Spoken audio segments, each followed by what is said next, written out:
Tako, jaz s Tinom sem sodeloval že v prejšnjih predstavah, pa smo vedno nekaj poskušali sestavljati lučno, nekaj novega.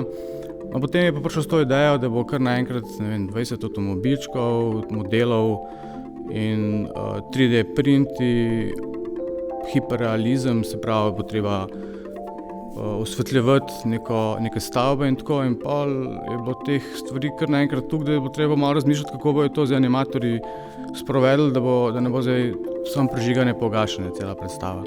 Kar pomeni, da smo uporabljali nek majhen ESP računalniček, se pravi, ki ima gor že Wi-Fi, brezžično komunicira potem z lučno mizo.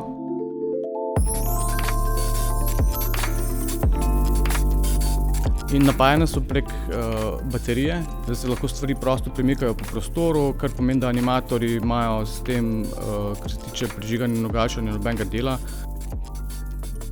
Ena od stvari v predstavi so bili avtomobili, se pravi 1:24 velikost, in to smo potem reševali s tem majhnimi LED lučkami, kar pomeni, da bo treba to vse odpreti, noter dati te majhne kompjuterčke, baterije, kar se je včasih izkazalo za precej skoraj nemogoče, ker je noter precej malo prostora.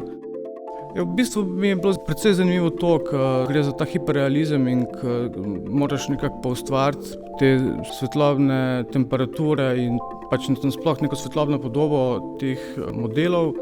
Začneš ful pozvati okolico, kako dejansko je. Mislim, tako kar naenkrat postanejo vsakdanje stvari bolj zanimive.